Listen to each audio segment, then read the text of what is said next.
पूर्णिमा के दिन चावल का एक आखा दाना जानते हो, पूरा खंडी चावल ले।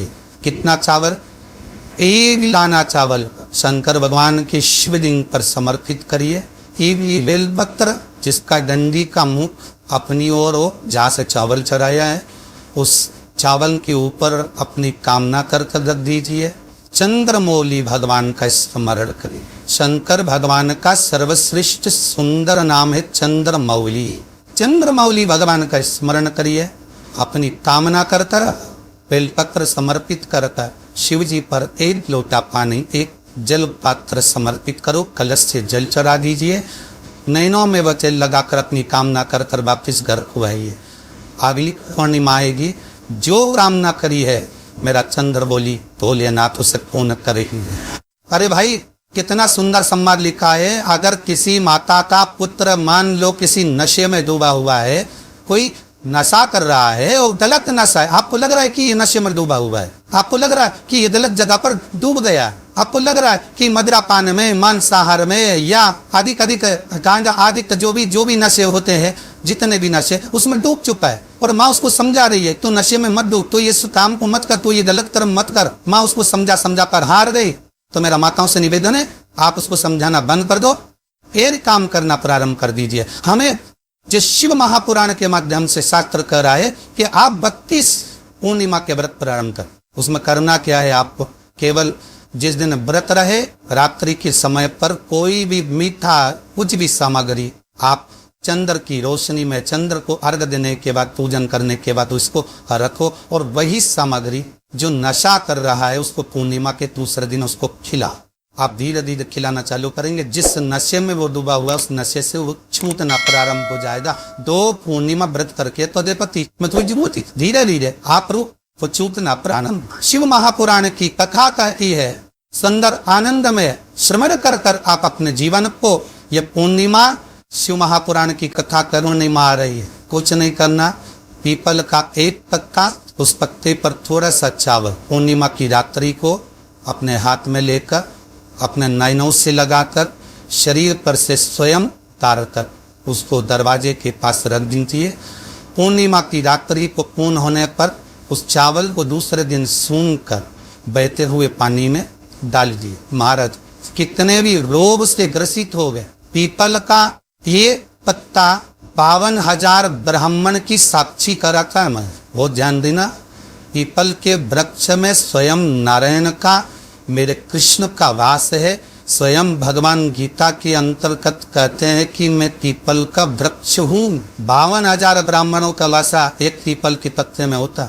बड़े से बड़ी बीमारियां, बड़े से बड़े रोग, बड़े से बड़े कष्ट पूर्णिमा की रात्रि पर छोड़ जा। दमे की बीमारी, श्वास की बीमारी, कानेन्द्रा की बीमारी, रात्रि को जगना, ये सारी बीमारियां पूर्णिमा की रात्रि को अगर व्यक्ति अपने जीवन को सुखमय बनाए, अपने जीवन को आनंदमय बनाए तो सब छूट सक। पूर्णिमा की रात्रि को पीपल के पत्ते 5 लेकर उसके ऊपर खीर डालकर रात्रि को खा लेने से महाराज दबे की बीमारी, श्वास की बीमारी रुक जाए।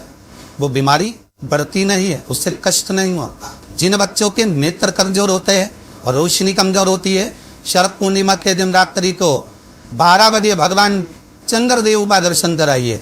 5 से 7 मिनट तक नयन मिलाए चंद्रदेव जैसा, और बाद में एक पीपल के पत्ते पर खीर जो चंद्र के नीचे रखी हुई है उसी खीर को चखा दीजिए। फिर चंद्र का दर्शन करा, फिर खीर को चखा दीजिए। महाराज नयन की ज्योति बढ़ती है, नींद रही आती तो निंदा आदि भी प्रवेश करती है, निंद्रा अच्छी आती है, आनंदित हो।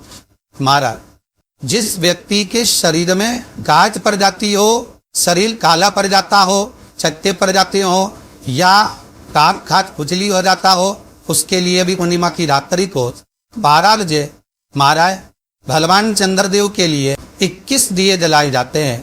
उस 21 दिए की कालोच एक थाली में इकट्ठी करी जाती है, काजल कालोच को इकट्ठी करकर शरीर में गाय की घी के साथ में जहाँ जहाँ जगह पर छट्टे हैं, गांठ है, वहाँ लगाया जाता है। उसको 5 या 7 दिन लगाइए। उसके बाद में रोज प्रतिदिन लगाने के आधे घंटे बाद स्नान कर लीजिए, आराम करना प्रारंभ हो जाता है।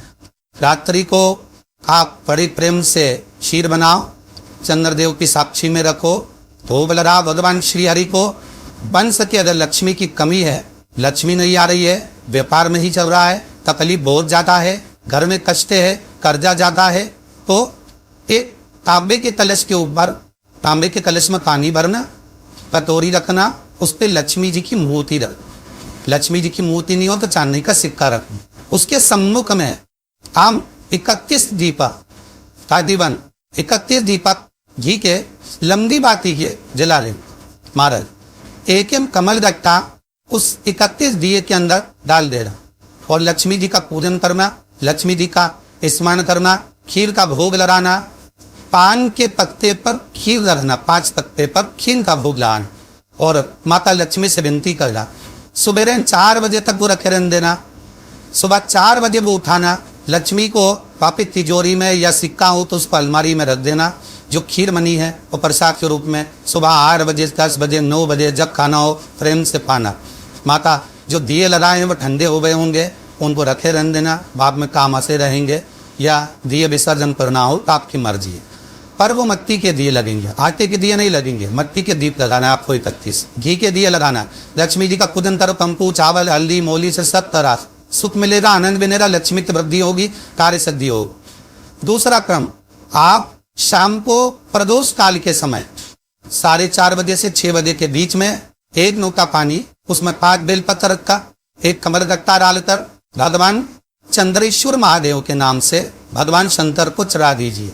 आपकी जो कामना हो वो कामना कर कर चढ़ा, विनती करे चंद्रेश्वर महादेव को और निवेदन करे कि हमारा ये कार्य सफल हो। गर्भवती नारी अपनी नाभि पर यदि चंद्र की दृष्टि पड़वा लेती है तो बच्चा विकलांग पैदा नहीं होता, गर्भ से जो बालक होगा श्रेष्ठ होगा, विद्वान होगा, चतुर होगा, पढ़ने में होशियार होगा, क्योंकि ये चंद्र की किरणें जब समुद्र में उछाल ला सकती है तो आपके जीवन में भी तरक्की ला सकती है, उछाल ला सकती। छिन्नमस्ता माता का एक उपाय शिव पुराण में तो नहीं है, पर स्कंद पुराण में उपाय भी और लिखा हुआ है। जिस व्यक्ति को दमे की सिखाया दो, दमा जो चलता, दमा श्वास जिस व्यक्ति को चलता हो, दमे की जिसको सिखाया तो मार। शास्त्र कहता है छिन्नमस्ता माता का नाम लेकर पीपल के पत्ते की 11 पत्ते की बंदरवल बना ले और 11 पत्ते की बंदरवल बनाकर जो दमे का मरीज रहता है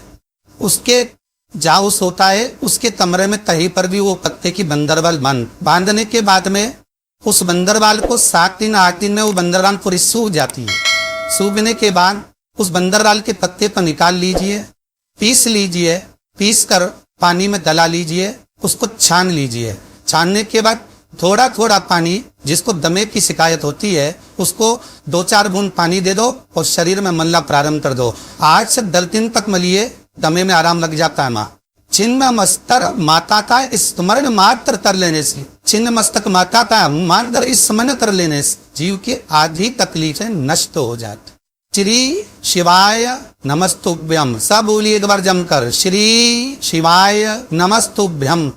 प्रैक्टिकल जरूर करा, ऐसी और वाला हमारा झूठ तलिंग हो रहा, शास्त्रों की बातें हमारे जीवन में हमें सुख प्रदान करे, इसलिए भाव आनंद करते हुए आज भी करार को विराम देंदे है।